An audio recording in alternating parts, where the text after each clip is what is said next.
Welcome friends. आज देखेंगे हम डिसर्टेशन या थीसिस हम कैसे लिखते हैं।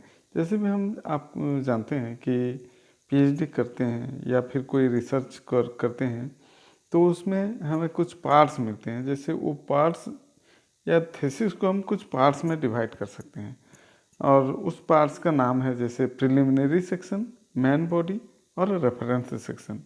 ये तीनों सेक्शंस के अंदर एक पीएचडी पूरा कम्प्लीटली समाया हुआ है। जैसे प्रिलिमिनरी सेक्शंस में हमें क्या क्या ऐड करना है, मेन बॉडी जो रहता है उसमें क्या करना है, रेफरेंस सेक्शन में क्या करना है। आइए देखते हैं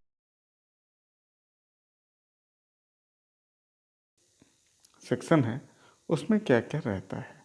जैसे title page, certificate, acknowledgement, table of contents, list of tables, list of figures, list of abbreviations, ये मोस्ट इम्पॉर्टेंट है। ये सब इसमें ऐड करना ही पड़ता है। 8वां अगर होगा तो लिस्ट ऑफ मैप्स भी हम यहाँ डाल सकते हैं। इसमें हम देखेंगे 1 से 4 तक जो है वो मोस्ट इम्पॉर्टेंट और कंपलसरी है। उसके बाद 6, 7, 5, 6, 7 जो लिखा है उसको हम ऑप्शनल दे सकते हैं। बट ये सब देने से ही हमारा कंप्लीट रिसर्च पेपर हो सकता है। तो इसमें जैसे हम देख सकते हैं टाइटल पेज में टाइटल को डिफाइन करना पड़ता है, सर्टिफिकेट भी हमें देना पड़ता है और सर्टिफिकेट कौन देगा और एक्नॉलेजमेंट कौन देगा, टेबल ऑफ कंटेंट्स में क्या रहेगा, ये सब डिटेल्स हम यहाँ आगे डिस्कस कर सकते हैं। और यहाँ एक बात बता दूँ, जो रेफरेंस सेक्शन है उसके बिलो हम रोमन लेटर्स में ही हमें पेजिनेशन देना पड़ता है। जैसे यहाँ टेबल लिस्ट ऑफ फिगर्स भी दिया गया है, वो इफ एनी अगर होगा तो ही हम लिखेंगे। वैसे लिस्ट ऑफ एब्रिविएशंस होगा तभी हमें देना पड़ेगा, नहीं तो उतना ज़रूरी नहीं है। लाइकवाइज यहाँ हम देख सकते हैं लिस्ट ऑफ टेबल्स, वो भी हमें देना पड़ेगा अगर कोई टेबल होगा तो, नहीं तो हमें वो भी देना ज़रूरी नहीं है। उस तरह हम लिस्ट ऑफ मैप्स 8वां वो भी हम दे सकते हैं अगर होगा तो। फिर लिस्ट ऑफ चार्ट्स भी अगर हम हो सके तो ऐड कर सकते हैं। ये ज़रूरी नहीं है कि यहाँ देना है, पर अगर होगा तो आपके थीसिस में हम दे सकते हैं।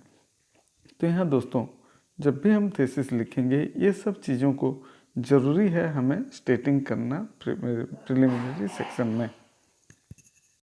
नेक्स्ट आता है हमारा मेन बॉडी, और मेन बॉडी भी हमें कुछ पार्ट्स में डिवाइड करना पड़ता है। जैसे कि इंट्रोडक्शन एक पार्ट रहता है, plan and procedure of data collection and methodology वो भी एक पार्ट रहता है, एनालिसिस एंड इंटरप्रिटेशन वो भी एक पार्ट रहता है, समरी एंड कंक्लूजन वो भी एक अलग सेपरेट पार्ट्स रहता है।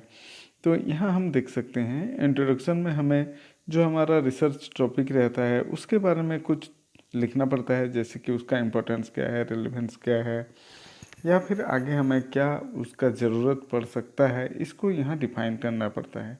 वैसे हमें प्लान्स एंड प्रोसीजर या फिर मेथोडोलॉजी भी हम इसको बोल सकते हैं।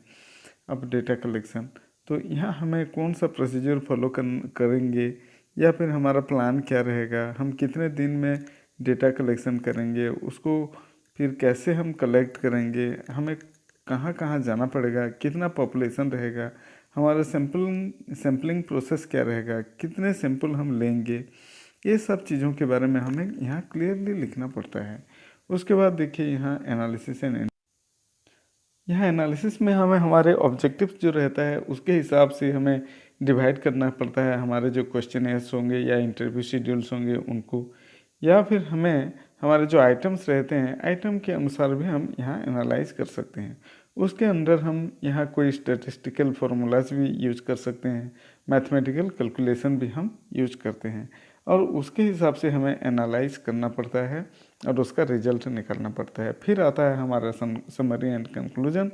समरी एंड कंक्लूजन में हमें जो भी हमारा आउटपुट आता है आफ्टर एनालिसिस उसको यहाँ स्टेटिंग करना पड़ता है, और पर्टिकुलरली यहाँ समरी एंड कंक्लूजन में हमें एक आउटपुट या रिजल्ट निकलता है जिसको हमें लिखना पड़ता है।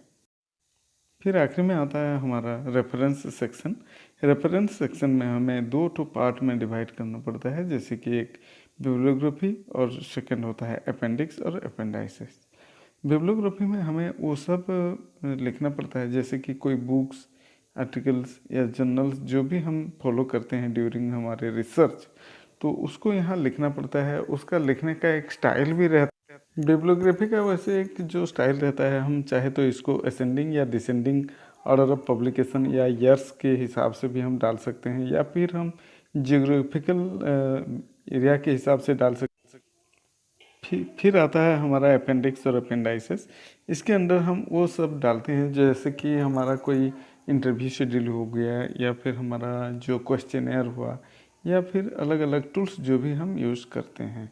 और ये सब करने के बाद फिर उसके बाद हमारा रिसर्च जो है वो कंप्लीट होता है। Thank please like and subscribe the channel for getting more such informative videos. Thank you.